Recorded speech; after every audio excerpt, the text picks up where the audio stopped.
Hello and welcome back to another episode of the BDB Podcast. I'm so pumped to be in this guy's house right now. This guy was the manager for 2 Chainz, then went out there and built an 8-figure company and decided when he got a brain tumor that he was going to go out and do what he always wanted to do, which was to be a professional athlete. Became a Nike-sponsored athlete, and since then has done amazing things and continues to, and I'm excited to be a part of it. But welcome to the show, Charlie. Hey, what's up? What's up? Yeah, man, good to have you. I'm so pumped to be in your place. We're a couple stories up right now, and right next to the beach, I could see the water coming in, and you're living the life over here. You set up the life just the way you wanted it, but you had the life back in the day as well that other people would have dreamed of, and you decided that wasn't your dream anymore. You left that thing. It's insane, man. Man, I believe life is meant to have chapters. Like, if I was reading a book and there was one chapter that was 4,000 pages long, man, that book would suck. Like, we're meant to close a chapter and start a new one, and a lot of times the really bad things in our lives push us to that next chapter, and we don't realize it at the time. But you know, like you said, I was diagnosed with a brain tumor, and that was like the greatest gift I ever had, because like when you're broken, all you have left is your truth, and a lot of us, we're dealing with stuff, and we feel like it's going to last forever. But when you're struggling really bad and it sends you to that rock bottom place, it makes you look at your roots. Like, you can't look at your roots if you're above ground. But like when something knocks you down, not surface level, but below the surface, that what rock bottom really means, you get to see what you truly need to fix in your life. And they say, you know, if a flower isn't blooming, you don't change the flower, you change the soil. So we got to appreciate the darkness as much as we appreciate, you know, all the colorful or shiny things in our lives. So I've gotten to a point in my life where, like, I praise anything that's bad happening. I'm looking at it like, oh man, I'm so blessed because anytime this happens, I get the biggest gift ever from it, because I know to look around. That's when I start looking around, is when I'm knocked all the way down. So It's the darkest before the dawn. You're like, this is the darkest. You're like, this is the And what's so interesting is I've interviewed amazing people, and I find these commonalities. And even for myself, I started saying that when things got bad, I was going to do even greater things. yeah, Because I almost wanted to tell the world that when things get harder, I'm going to do even greater things. So you might as well bring the easy stuff my way, because it's the only way you're going to slow me down if things get too comfy. You know, I almost want to like trick the world into, you know, bring the bad stuff because I'm going to work harder. And it seems like, you know, it's almost the same thing, you know, it's like the same concept coming across. But I haven't really heard, there's so many things that I've done, really dumb things in my life that I like not regret, but they kind of like set you back. You know, it's like if you back up your car and you hit another car, you feel kind of dumb at the time. Mm-hmm. But what was it like when you got that news of the brain tumor? It was almost like finally I could get out of this rat race of what I'm doing, or did it hit you like in the stomach and you go, you kind of had to make a choice at that moment. Either I just am going to go be okay with dying, or it's going to awaken you to live. How did you make that choice? Man, it was a search. I was called to nature a lot with frustration. Like my body was like being pulled to try to find an answer. So there's periods in my life where I'm not called to nature at all. But I would like go on hikes, or I'd go sit by the ocean, and I'll be in my notebook just trying to figure out my life. And I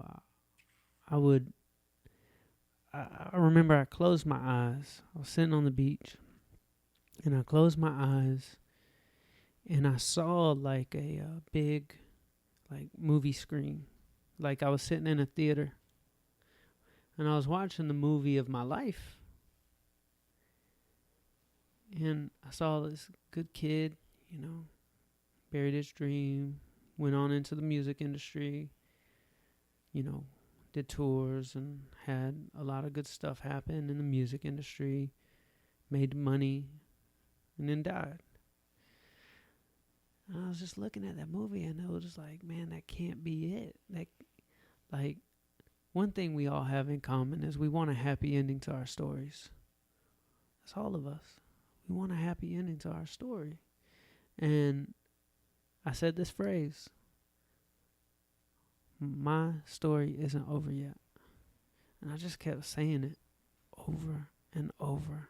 My story isn't over yet.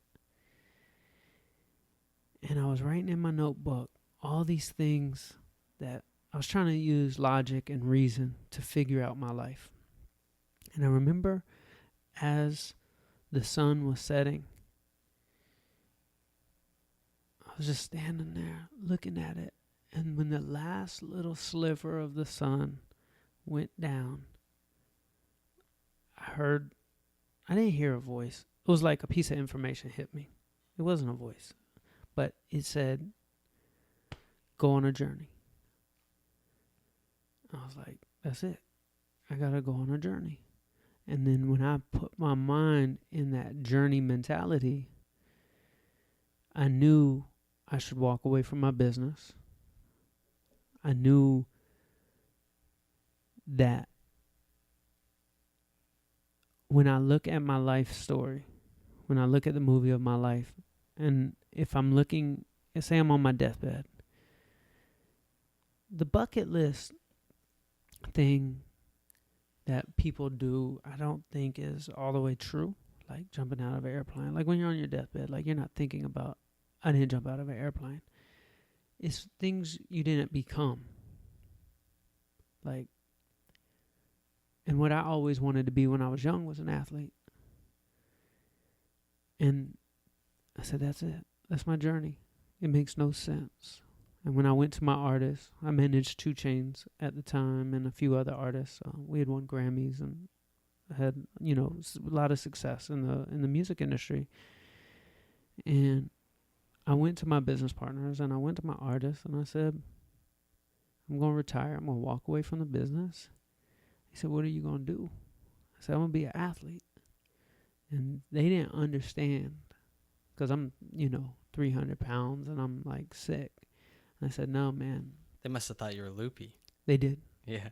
But I said these words about 3/4 of the way into the conversation. I said these words, and then that's when they got it. I said, this isn't my practice life. This is my only one. And then that's when they gave me their blessings. And when I walked away and I started chasing this journey, physics and mathematics didn't apply anymore. And a lot of times in our lives, we think 1 + 1 = 2. But I started believing in my dreams so much that I would do the work. I'd show up, but I believed in something bigger. I believed like I was actually doing what I was meant to do in life, and I was getting different results other than standard mathematics. 1 + 1 was equal like 1,000. Like different crazy things were happening. Like I said, I wanted to be a Nike athlete. And that doesn't exactly make much sense for somebody like me who doesn't play for the Lakers or like play a professional sport. But I had this vision. I said, you know what? Me as a marketer, me as a cultural, like my entire life, I've shifted culture in different ways. Even when I was a teenager, like businesses that became some of the biggest websites on the internet, sneaker culture, hip hop, changing the way things are done in hip hop, bringing in the viral era of hip hop, what hip hop is today, clothing, fashion. I would go into my office and I would always play a game. Let's see if I can influence the world. Like that's the game I was playing. Have you ever heard the term dad hat? Never. Like it's a like if you were to type it into like Google, like Macy's will pull up like it's basically a baseball cap, right? It's with a curved bill. Yeah, yeah.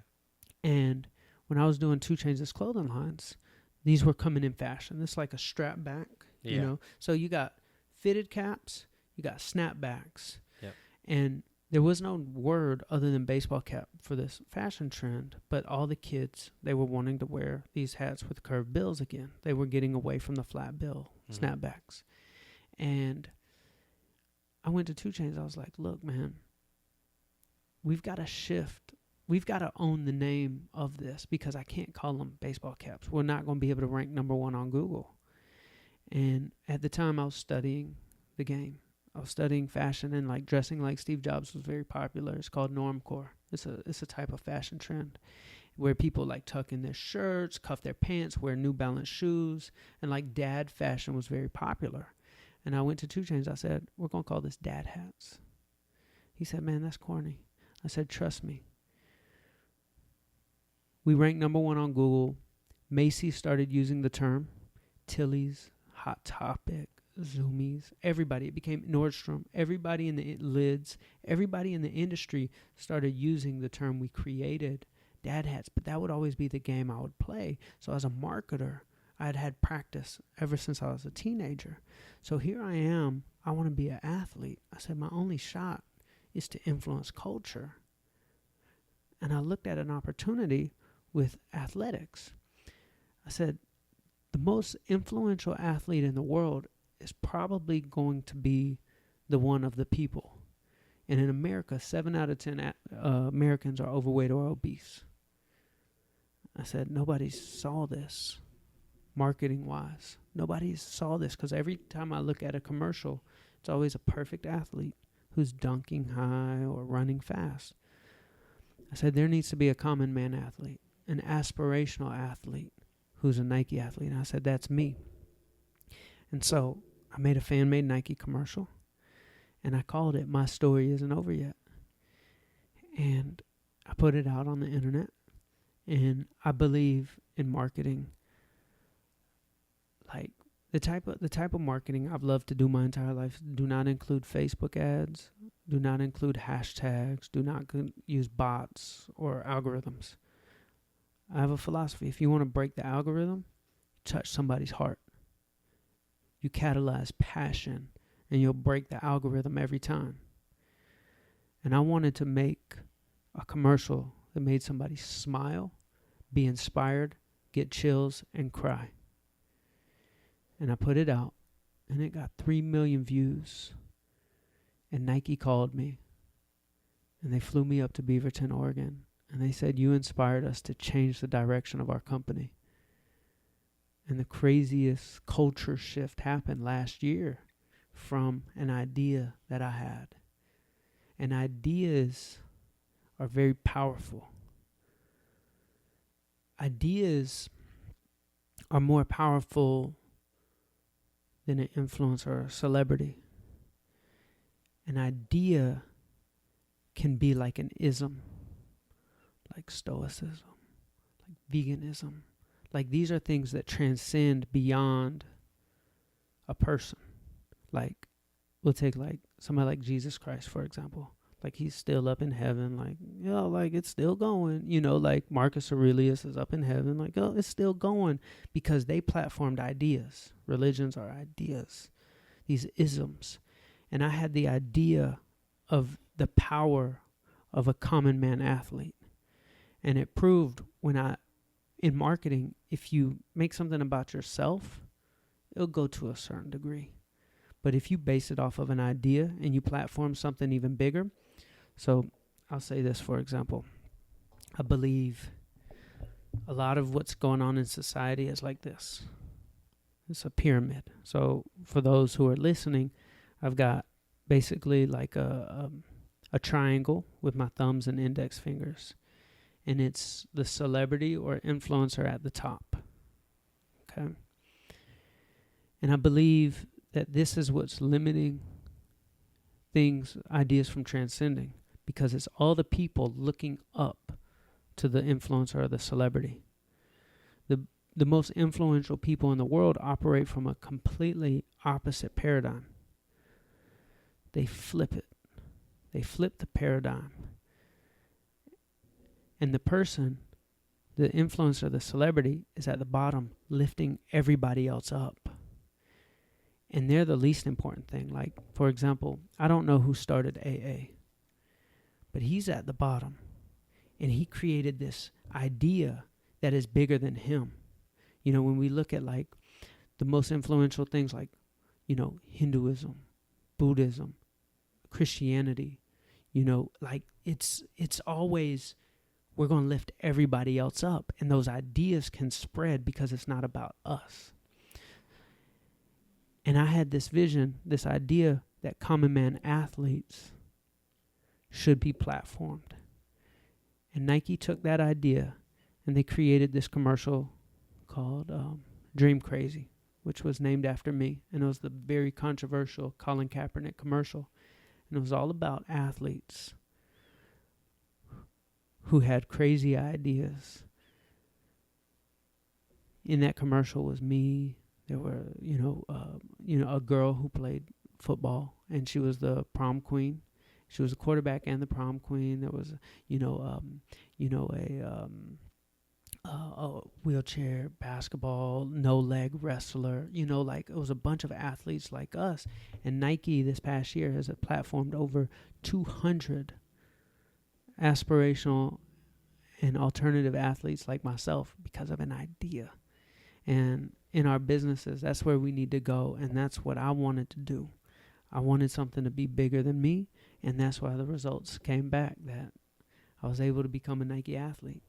So legit, man, and I want to honor you for that as well. Like, what you've done is going to change the way that people think forever.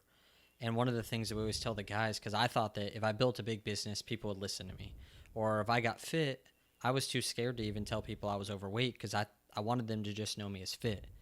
I didn't want them to judge me based on who I was. And I didn't know that people actually can better relate to our failures, because everyone's failed. But not everyone has become LeBron James. Not everyone can dunk. Mm-hmm. So they can't experience that experience.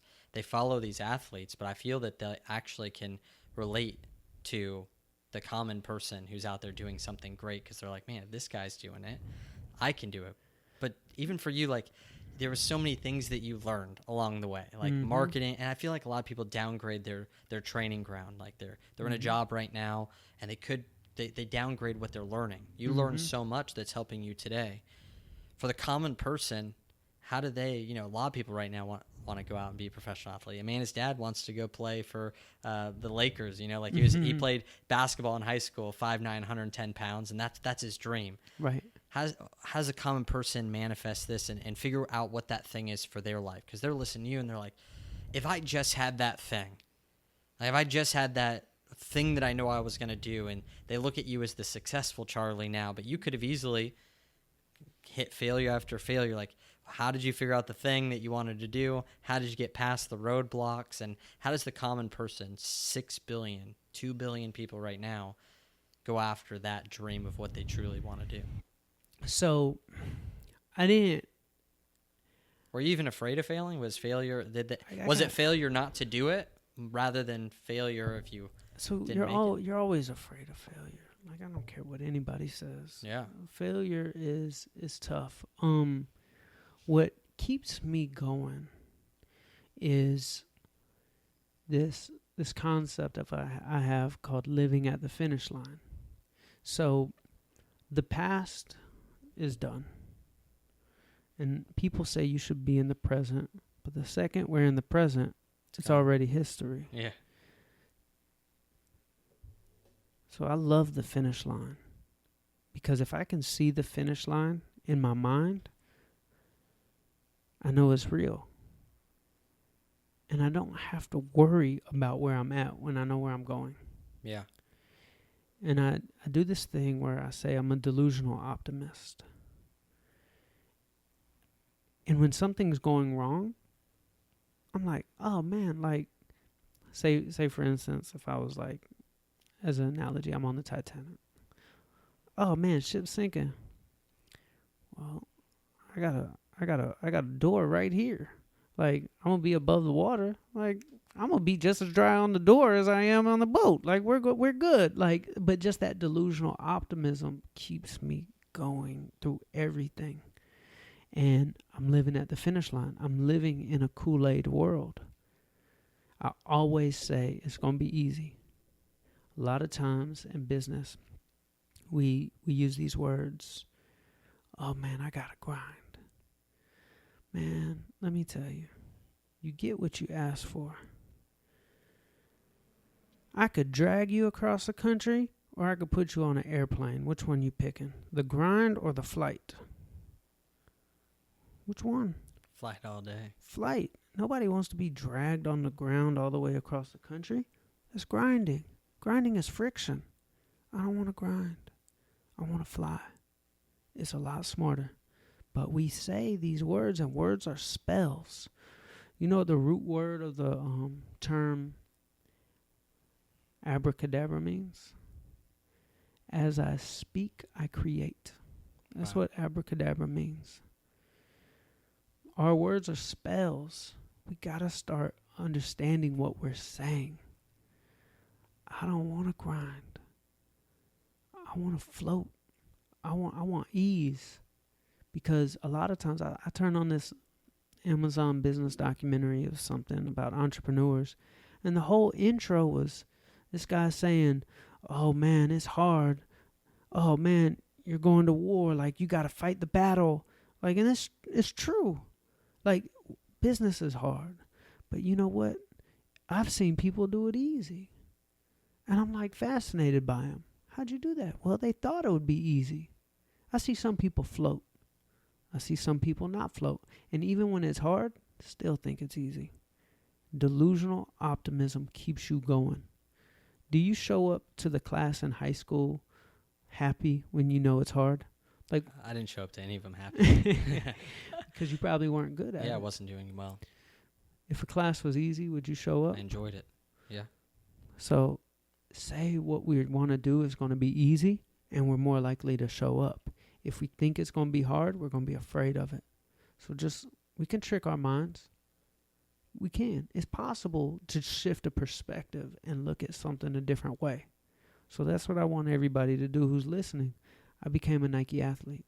Yeah, I lost the weight. Yeah, I did the Ironman. But my philosophy for doing the Ironman was, well, actually, check this out. You know Rich Roll? Yeah. So Rich Roll was the first person to ever interview me. And he was who I looked up to as a vegan endurance athlete. And he said, Charlie, you need any advice? I said, nope. He said, what do you mean? Because I hadn't done my Ironman yet. My Ironman was like 3 months away. I said, nope. He said, what do you mean? I said, it's going to be easy. I said, this is how I know it's going to be easy. I said, I looked at an Ironman training program. And it said 14 hours a week of training. I was like, that's 2 hours a day. When I was 8 years old, riding my bike around the neighborhood for 2 hours wasn't hard. Going to the pool and swimming with my friends for a couple hours wasn't hard. Like, all I got to do is just 2 hours. That's easy, because when I was 8, it was easy. So I'm going to train like an 8-year-old. And I was delusionally optimistic that doing an Ironman was easy. But guess what most people go into Ironman saying? Oh, man, this is going to be hard. Well, that's why they don't ever do them. That's right. Let alone the people going into them. A lot of people never do it because they think it's hard. Now, was it hard training, riding your bike for 2 hours as a kid? Nope. So Ironman's easy too. So that's how I approach it. That's how I approach everything. I find the easy path. I became a Nike athlete. Like I said, 1 + 1 can equal 1,000. I looked around. I said, what's the truth? The truth is, most of us are overweight in this country. And the truth is, the person who is just like everybody else will inspire them. LeBron James dunking isn't exactly inspirational to somebody sitting on a couch. So I just made the truth. Anytime I want a genius idea, I ask myself, what's the truth? Those are the best marketing ideas. So when people are struggling, those are usually the tools that touch people's hearts. So, yeah, man. Real talk. Yeah, I like it. I remember maybe about 4 years ago, I couldn't even get on video. I was trying to shoot a video just like if we were sitting here. It took me 8 hours to do these 3 videos. I had to go sentence by sentence. Mm-hmm. This Nicholas Bayerle, and these are the 3 things, and then cut. And I remember my friend told me, she said, you keep saying it's hard. Just remove hard from the vocabulary. And then just hit play and then just do the video. Mm-hmm. And I just started thinking, like, every time I'd be like, man, this can be really difficult to do these videos. She was in my head, and I was like, all right, I'm going to just do the videos. Mm-hmm. And then I ended up just doing the videos. And the other thing that you said with that optimism is people always talk about the lemon. You know, you picture a lemon and you picture squeezing it in your mouth, you'll salivate, meaning that it's reality up here, but absolutely. it's not actually here. Yeah. And the third thing that I jive with a lot that I want everyone to be able to do is, I remember I was too scared to interview because I thought I'm not successful. Yeah. And I can't get on interviews because I'm not successful. How could I speak confidently if I haven't achieved the highest rank?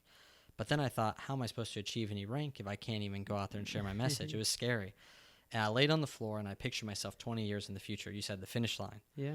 And I said, is that guy confident? Would that guy think he knows what he's talking? Would he care about what people think of him? I'm like, no, I'm so successful, man. And I'm 20 years in the future. That's right. I don't care what anyone thinks. And I started thinking, what if I just swapped spots with that guy? That's right. And let him live the life? Because you're not, faking it till you make it. You've seen the end. That's right. And so you're just going, I already know. So you could speak with that confidence. You know where you're going. I feel like our visions and our dreams, like when we can see something in our mind, I feel like part of it, we can attract that into our life and we could work for it. But I feel our true dreams and our true visions are glimpses into the future. I think there's a part of us that knows the future. For example, have you read Shoe Dog by Phil Knight? No. So I'm gonna tell you a little something, and this is very quantum. Like, this is very like meant to be like bigger purpose. He had a vision to sell shoes. He was from Oregon. But he was lost in life after he went to college. So he was, I'm going to go travel the world. He went to the Jordan River. He went to Greece and went to the, look at the different like Parthenon, all the like different places. And he thought of this shoe company, and he found this company in Japan. Actually, Kobe, Japan is where the warehouse was. And the company sold these shoes Tiger. So Nike, before it was called Nike, was called Blue Ribbon Sports, and they sold Tiger shoes. Now, what do you notice about everything I just said? I said Kobe, Japan. I said Jordan River, Tiger, and he went to Greece where he saw the temple of Nike. Yeah. It was the Greek goddess of victory. So his three biggest athletes he's ever had, Tiger, Jordan, and Kobe. Crazy. These are not normal names. Yeah. They're not normal names. Sometimes you just got to look around. Now check this out. He's from Oregon. I think in the 40s, they found the oldest pair of shoes that date back 10,000 years in a cave in Oregon. Sometimes it's just meant to be.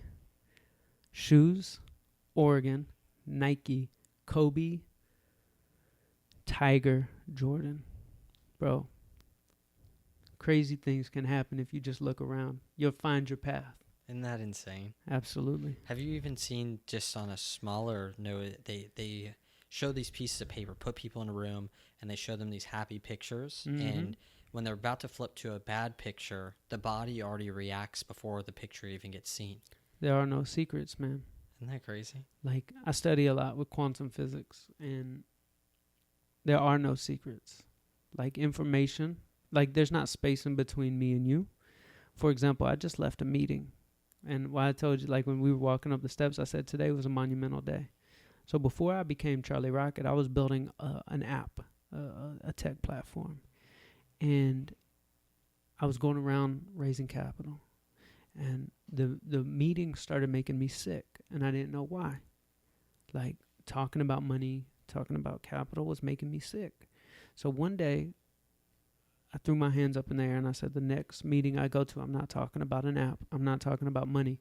I'm going to tell my story. And I had never told anybody my story before. Nobody knew Charlie Rocket. I was a hip-hop manager who had, like, retired. And I walked into that meeting, told my story. I saw people's eyes light up. I saw their hearts start singing. And I saw the effect that my story has on people. And at that moment, I scrapped my app. And I said, I have to tell my story. Now that I know what it can do, I would be selfish not to dedicate my life to helping people. So I lost a lot of money. I put it on the back burner, and I left it alone. I knew my new life purpose. So this kid, young kid, 24 years old, calls me. He says, Charlie, man, I really want you to be like a part of my like tech startup. I said, tell me about it. He starts telling me about his app. I stop him. I said, I'm in. He came over to my house today for a formal meeting. And I was just listening to him. He was going through his slides. He was going through everything. And I said, bro, I want to show you something. I said, I built your app already. Everything to the T. Like it was quantum. Like I let go of the company to chase my true purpose. I built this. I invested all this money and I let it go. I just trusted. And here walks into my house a kid who built my same exact concept. And nobody in the world has ever built it before. Only 2 people have ever built this concept. And when I started showing him my wireframes, when I started showing my pitch deck, it was verbatim. And it was as quantum as it gets. Like we're connected. We already know. Sometimes we just got to trust. I always say this phrase, it's already done. Time hasn't caught up yet. Like everything, like when I built my app, it was already successful. I didn't know the process of how it would go. I didn't know I would scrap it. I didn't know a kid would walk into my house and pitch me the same idea that I've already built. It's just perfect, man. We know stuff. Like we're connected. Nothing is by chance. So I know one of the ways you've set your intention has been through writing. Mm-hmm. And I know for my wife and I, we have a miracle book. Mm-hmm. Every morning we wake up and we go through this miracle book and we try to just think of new ideas every morning and go through the other ones we can cross out. Mm-hmm. So we put the crazy people we could interview, all this different stuff. Mm-hmm. We'll do whatever. Like we'll just think big. Yeah. And we'll go through and cross out. One was my dad was in the hospital for 30 something days, wow. Chest tube, everything. And so I'm like, well, he's gonna gain weight. All the answers, not I want my dad to feel better or because I'll get whatever I ask for, right? So I'm like, no, my dad's gonna be like 165, 175, lean muscle, surfing and doing at 60 years old. That's what I'm saying. And these things are ticking off, but I found that a lot of times that if we don't first see it and dream it and like actually document it, it's hard to remember or see the opportunities when they come. You asked for it. A lot of times people are getting what they asked for in the first place and they can't even see it. They said, I want these opportunities. And then they get asked to come speak somewhere and they're, well, I'm not a good speaker. Right. Right. So what's been your best practice to get the dreams out of your head into something that you can remember, see the opportunities, and obviously you pulled out something that looks like you talked about abracadabra, bro. It looks like your abracadabras are in there. I got my magic wand in here. Where do I get me a notebook like that? Amazon. It is your It's a it magic is wand. a magic wand. And for real. Like it's a real so I get this on Amazon. It just looks cool. It looks mystical, but it's made by Paper Blanks. $30. You have a magic notebook. You got to come out with your own notebook then, huh? I can't wait. So what I do is when I sit down in the morning and I want to like vision, we got to be very aware of if our heart's talking or if our head is talking. Okay, because our heart has information. Like they've proven it in science. Like they're like more than our brain, right? Like there's more receptors or something like that. One, it has an electromagnetic field, which reaches, I think, like at least 10 times further than the electromagnetic field around our brain. So it's a very strong receiver and antenna. So in quantum physics, are you aware of kind of the basics? Yeah. Of like subatomic particles are not, pieces of matter. They're waves. Yeah. And light, right, at the very center. Exactly. So if everything that's in existence is a wave, then that means we're not separate. So take a pond, for example. There's 3 rocks. We drop them in at different places in the pond. Those rocks aren't touching each other, but the waves collide somewhere. Yeah. So I believe that's me, and anything I want, it collides. So I already believe I was connected to Nike because I saw the vision. I saw it. Now, if our heart is talking,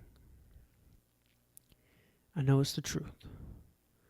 Because the heart doesn't play tricks on you. There's a reason why instinctively we say follow your heart. Have you ever heard anybody say follow your head? No.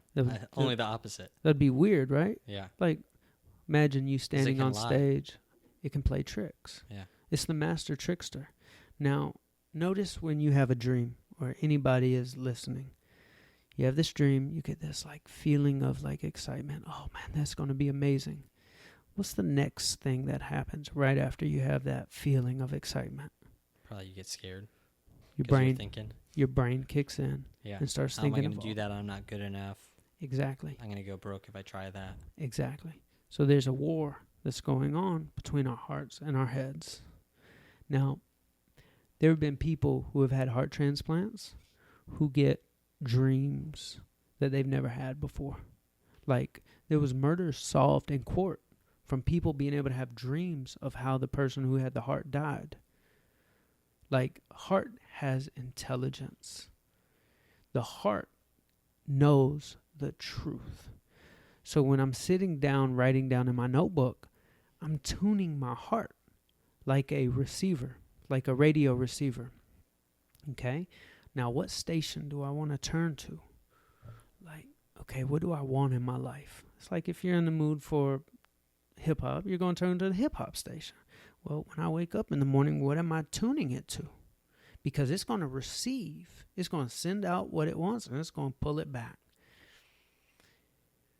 And if a song can fly through the air, and a radio can pull a song out of the air and not miss a note, like, I know we're used to radio, but let's just talk about the mysticism of what I just said.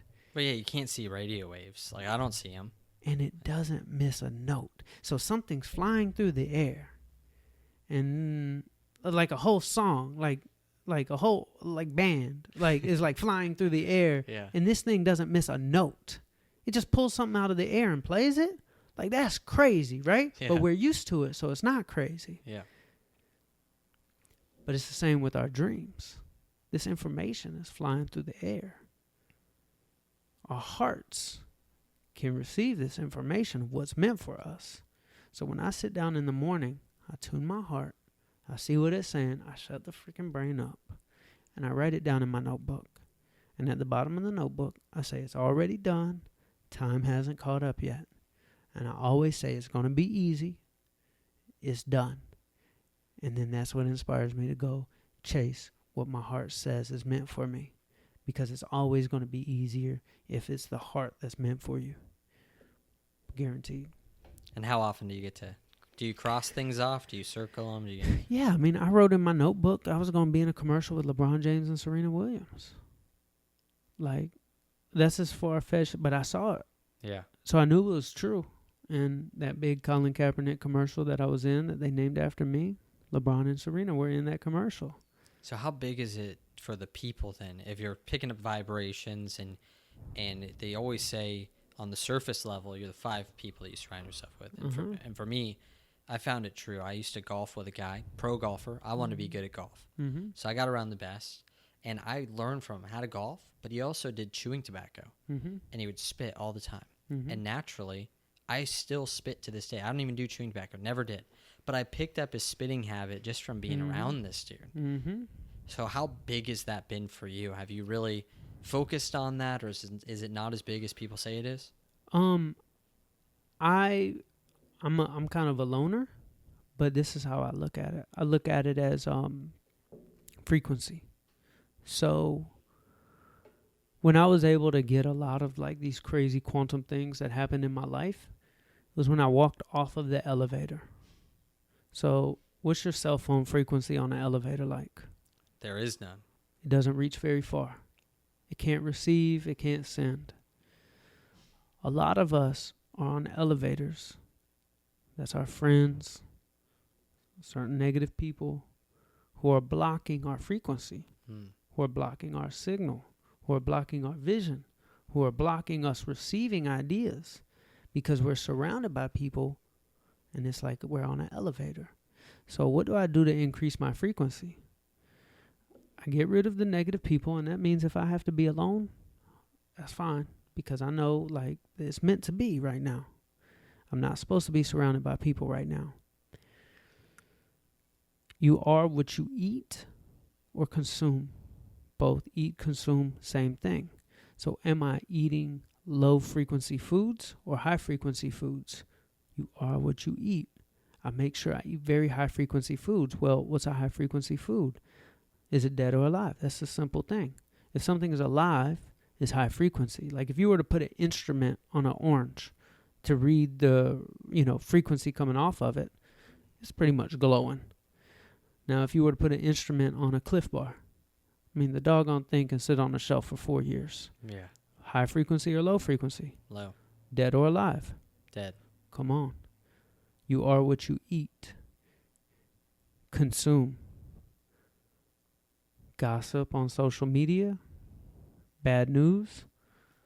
High frequency, low frequency. Low frequency. Yeah, it's low. Regenerative content, podcast, books, high or low? It's going to be high. You are what you eat. When you increase your frequency, it connects you to everything you want to attract in your life. Another thing I do to attract, because I believe in law of attraction heavy, I got too many examples of it, is this thing called gravity. Okay. Right now, we're being pulled down to earth. We're being pulled to the center of the earth right now. AKA, we're able to sit in this chair and not float away. The reason why the earth has gravity is because it has mass. The more mass something has, the more it attracts and pulls. So if you have a dream and your dream is low mass, if you believe small, is it attracting? Now, if you believe big, it attracts. So I visualize this when I write things down in my notebook. I'm taking it from limited beliefs, like, oh, it's a marble. Like, I kind of believe, like, no, drink the Kool-Aid. Believe big. Believe so big, and like take it in your mind and expand it and walk around on the idea like you're walking on the earth. Like, it's going to take me a year to walk around this idea. It's so big. But believe big, and next thing you know, it starts attracting and it starts pulling, and you got a moon. And then think about the sun. The sun has an entire solar system. Like, you want to attract the right people into your life? Believe big. You want to attract the right dreams into your life? Believe big. Give it gravity. Give it mass. I've never heard that before. That's Charlie Originals. That's legit, man. This whole thing is original, baby. I love it. And so a lot of people talk about that growing up, they got these like bad belief patterns from family or other people and the situation that they grew up in. And a lot of times in my interviews, I like hearing how people grew up, because some people think, man, this guy probably grew up with someone who was successful or implemented it. And they say a lot of your brain, like a lot of your trauma happens 0 to 8. What were some of the things how was your life growing up? And what was some of the bad things that you picked up and how did you kind of shift that thinking? I know for me, there was tons of them. Man, I loved every bad thing that happened to me. Yeah. I loved it all. It was perfect. Everything's perfect. So you just accepted it more so. Oh man, it's like any negative, like this is how I look at a negative. So a negative is something that knocks you down. So like visually, what is a negative sign? Negatives knock you down. Yeah. When you get up, what did it make? Positive. It's a plus sign. Yeah. A negative knocks you down, but all you got to do is just get up and it becomes a positive. brain tumor. That's pretty much the biggest losing streak of all time. 300 pounds. Yeah. Losing streak. These things knock me down. Me getting fired from Soulja Boy when I was his cameraman. Losing streak. Me having to move back into my mom's basement. Me dropping out of college to chase that dream. Getting fired. Me signing a girl group. Getting them signed to Interscope Records. They left me for Sierra's manager. Negative, negative, negative. Fail, fail, fail. Back to my mom's basement. Fail. I get up every time. Positive. Positive. Every time. So, growing up, my parents sold vacuum cleaners. My grandfather sold vacuum cleaners. My dad sold vacuum cleaners. My mom sold vacuum cleaners. I sold vacuum cleaners. We were those people who would come knock on your door. And I didn't know that that wasn't, like, cool. I idolized my grandfather. I think it's pretty cool. Yeah, man. I'm like, man, you get to determine how much you make? Like, that's cool. I was like, I want to do that too. I didn't know that was training me for the music industry, where I would drive to every radio station from Jackson, Mississippi to Washington, D.C., knocking on the radio station's doors on the side of a 2-lane highway in a double-wide trailer with the little satellite in the back, like selling the radio program director to play my independent artist music so I can move out of my mom's basement. I took 3 records top 20 in the country using what I learned in vacuum cleaner sales to the music industry. Like, most people would be like, oh, man, like, your family doesn't have money like that. I thought it was cool. Like, my dad was kind of like frugal with money, like to where in the wintertime, most people don't know this, but Atlanta gets cold in the winter. I'm from Atlanta, Georgia, and it'll get like 5 degrees or sometimes even negative. And we lived in an old house built in like 1917 or something like that. And there's single pane windows. Basically, you could feel the cold air going through the window. Like, it's so cold and windy, like, and the house is so old, you have drafts. And my dad, he wanted to conserve money. So we didn't have the heat on in the wintertime. He took the fireplace and hooked up these, like, ducts that would normally be in somebody's attic. And he built fans inside of the ducts. And he was trying to blow hot air from the wood-burning fireplace to the rest of the house.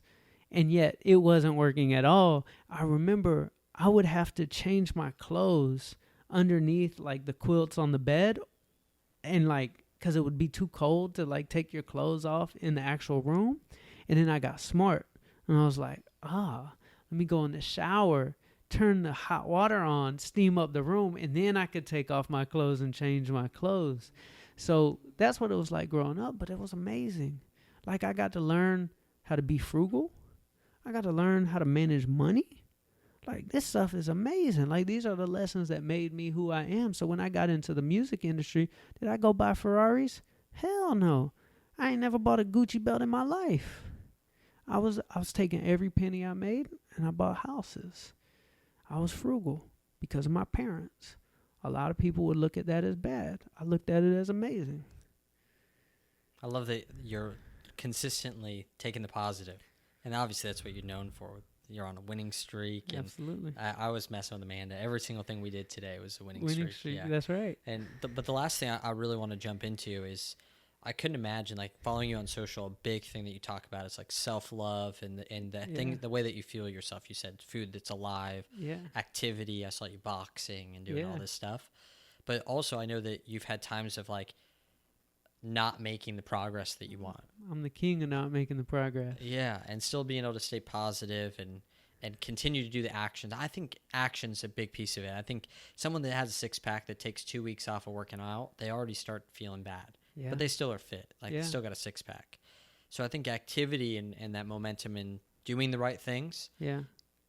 But also progress is really freaking good. So how have you been able to sustain taking care of yourself without making the progress that you want? I looked at your 2017, I think, like, your like resolution. This is what I'm going to be like. This is what I'm going to do. I think 18 or 19, you filmed a video as well, maybe 19. Yeah. And you're like, man, guys, like, I don't want to show you this video. I don't want to show you this picture of me, but I'm going at it. One, like, how has your progress been? I want to hear. I'm like, man, what do you do? And like, how's it feel? How do you get through that? Because there's a lot of people out there that they just complain about how everyone else more genetically gifted, so they they give an excuse of why they don't put in the same amount of effort as the other guy, but you're putting in the effort and it doesn't matter about the result.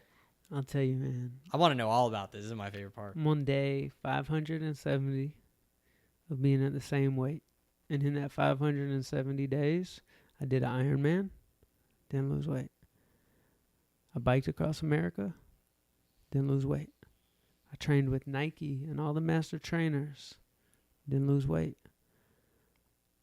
I did the Chicago Marathon, didn't lose weight. I was in the gym lifting weights every day for 6 months, didn't lose weight. And it was, for a period of time, I was losing my mind. Because it's one thing to not get results by not doing the work.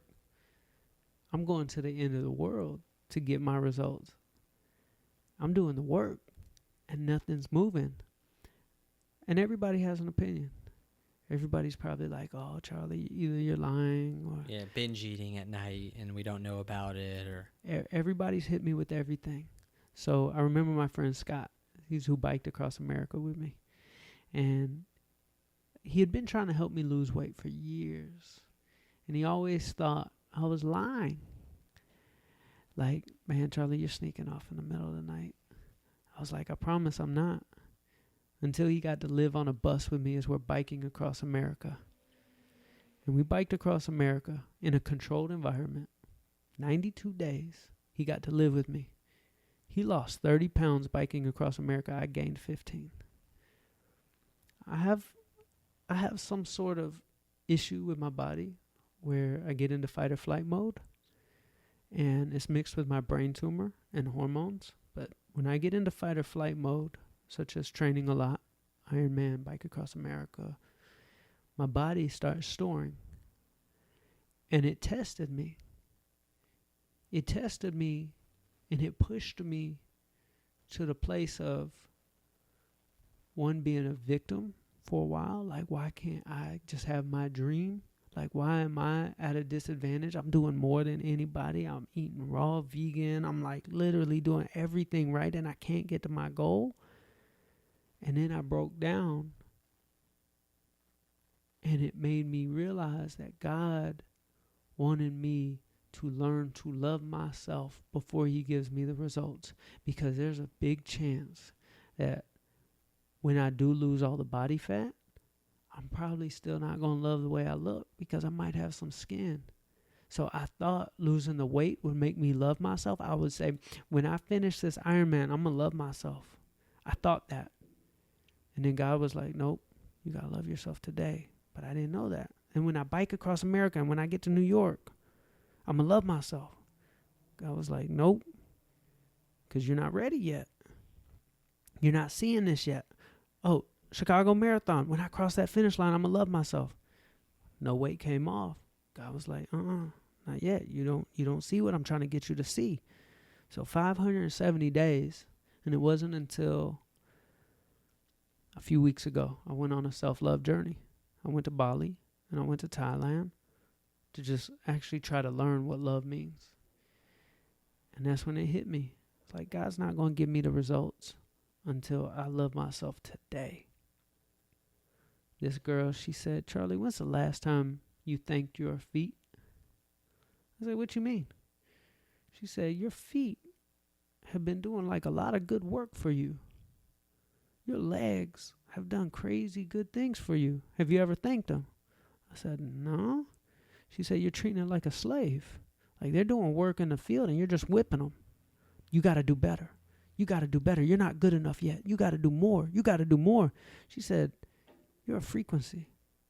Like your body is made up of 70% water. I don't know if you or if, your followers have seen the water test where they take 2 glasses of water and freeze them. One glass, they gave it love, and it froze beautifully like crystallized formations. And then they gave one cup of water hate, and when it froze very defragmented. They did the same thing with rice. They took 2 jars of rice, they gave one love. After 30 days, it didn't mold. They gave one hate, and it molded. They're right beside each other. Like frequencies are real. Quantum physics proves this. Frequencies. So if our body is 70% water, what am I telling it every day? Wow. Bro, you're not good enough. You're not good enough yet. I'll love you when you get to this finish line. I'm just whipping it like a slave, giving it no love. And I learned, I said, no, man, I'm dope today. I'm the only one in the world that don't think I look good. Like, everybody's like, Charlie, you look great. And I'm like, no, I'm not where I want to be yet. And then I thought about it. I was like, everybody's messed up. Because the people who have six packs, if they fall off a little bit, like, they can't slip one bit. Because if they thought they loved themselves with a six pack, well, what happens when, like, you got to go, like, handle a whole bunch of business for 3 weeks and, like, you gain a few pounds and you're not as lean? Like, you're not worthy anymore? Most of them aren't happy with the six pack. Exactly. Because they're still not to the it's usually like one day. That one day that they just barely hit that pinnacle, and as soon as they're not there, I'm just regurgitating all of my own thoughts.